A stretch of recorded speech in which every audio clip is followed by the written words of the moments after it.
Hey, last month I picked up a brand new 2013 Mac Pro 6,1. I have always wanted one of these beautiful machines, but I never had a reason to justify getting one until recently. I've been working on a 2010 Mac Mini from home teleworking, and I think it's time for a new machine, so I found one at Micro Center. Problem is they wouldn't ship, so I had to travel about 400 plus miles one way and back to Kansas to pick one up. I made it back that same evening with the Mac Pro, so here is the unboxing.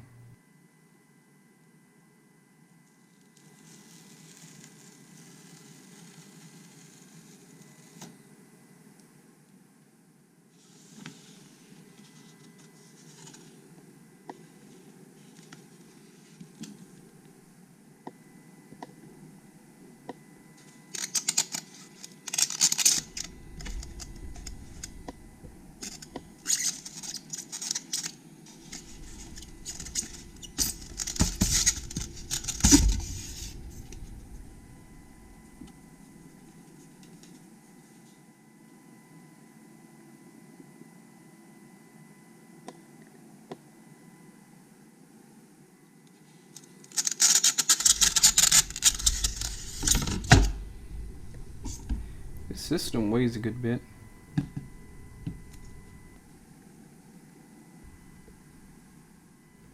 And I can tell you, it is really shiny. I haven't even removed the plastic wrap around it yet.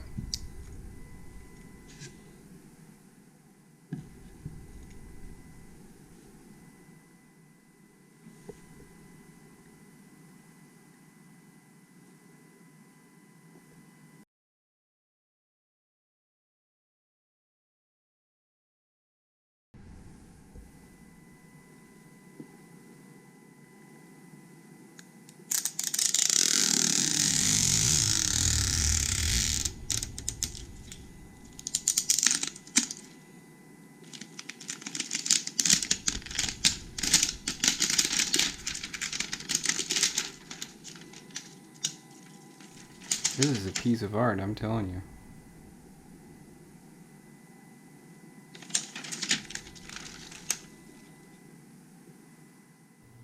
Paperwork is hidden in the little top flap in this little packet. Let's pull it out and see what's in it. Not so easy to do one-handed.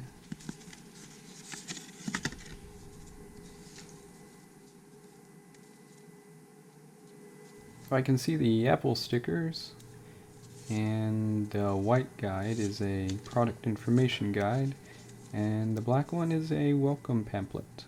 It just focuses on the design of the computer itself, like the handle on the top. This latch is supposed to unlock and let me remove the outer casing. Well, I thought the enclosure would be easier to slip off, but apparently it's a little stuck on there, so I might need a couple hands. There we go. Took a couple hands, but got it off, and you see the RAM there on the side, and so there are 2 sticks of RAM on each side, and on the center of that board there is the solid state device. 256 gigabyte stock drive on this one. Going to the top, we see the venting. The air is actually pulled in from the bottom and blown out the top.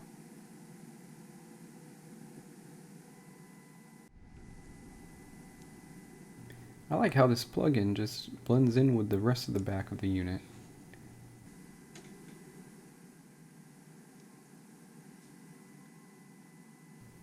Wait for it. Yeah, this is pretty awkward. I forgot to plug it in. Haha. Let's try this again.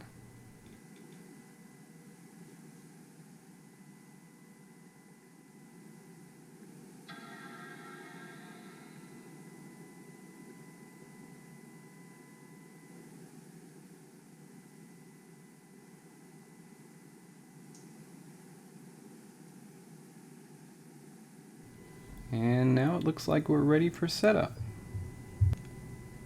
So yeah, I'm going to try to connect this trackpad. It looks like we're working.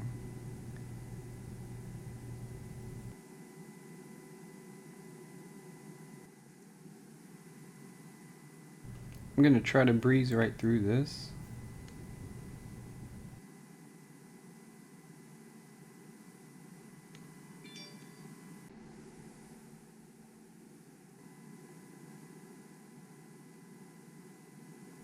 I think I'm going to uncheck this and go with no.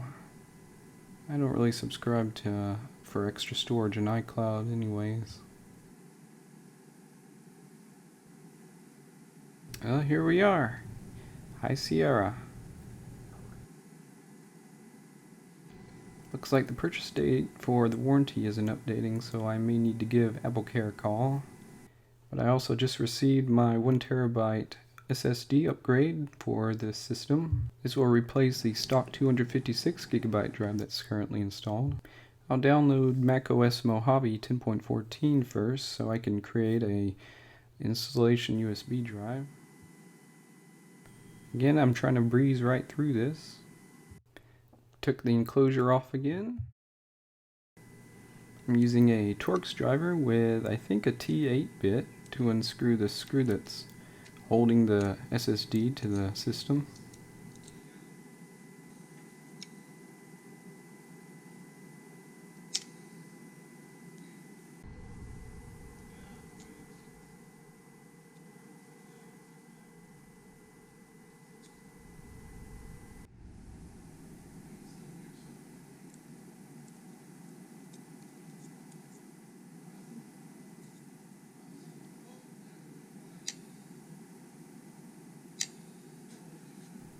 Well, I thought I had it in, but it's not lining up.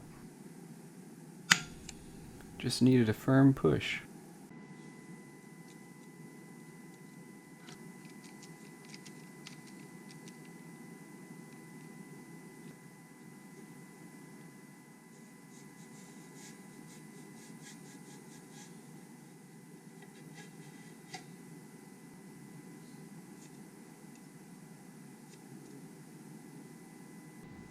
I'll pop in the installation USB drive, so when we start up, we can start directly to that. This time I definitely did not forget to plug the system in.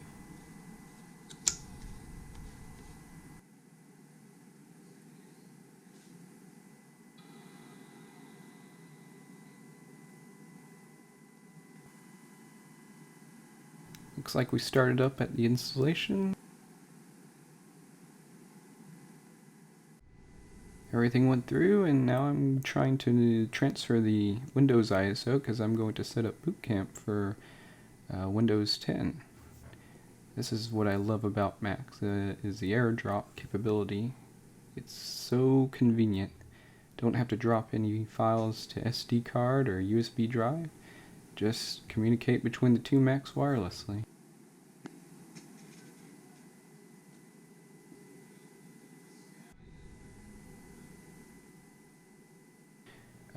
So I think I'm going to try and split up the Mac OS, where we have 650 gigs on that partition and 350 gigs for Windows.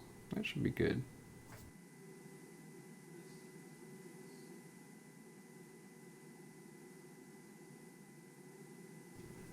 Can't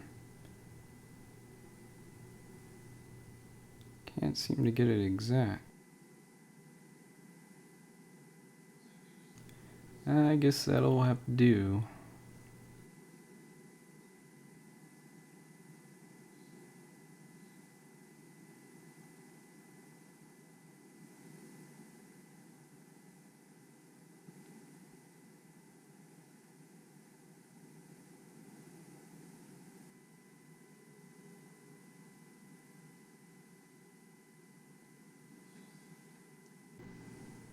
There doesn't seem to be an option for Wi-Fi. I hope that doesn't cause an issue later.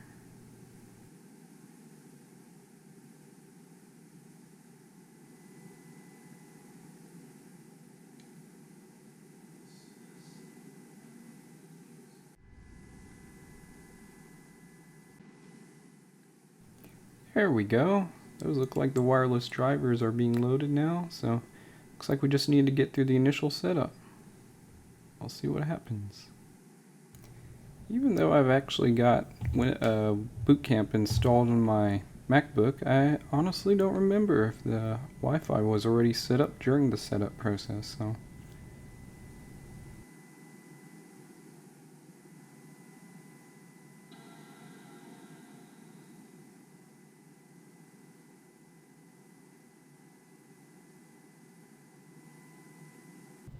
I think we're good.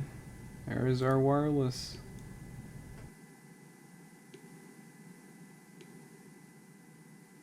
That's interesting. And we got more stuff to download. Alright, I rebooted back into macOS after all the Windows install was finished. And I think everything's set up for now. After downloading all my apps and having all my documents transferred and Boot Camp set up, I think I still got some space left, and looks like the RAM is still stock, 16 gigabytes, but I think eventually I'll do an upgrade on that.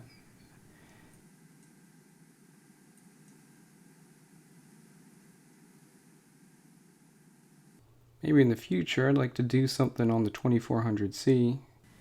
It's probably my favorite vintage Macintosh. I still have a couple things to do with it. I could probably squeeze in a quick game of Tomb Raider 2. Still haven't beat that on this system.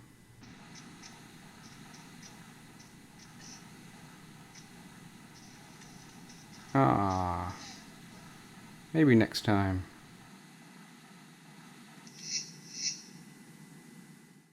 Well, thanks for sticking around. I have my new desktop set up now, and hope you enjoyed the unboxing video.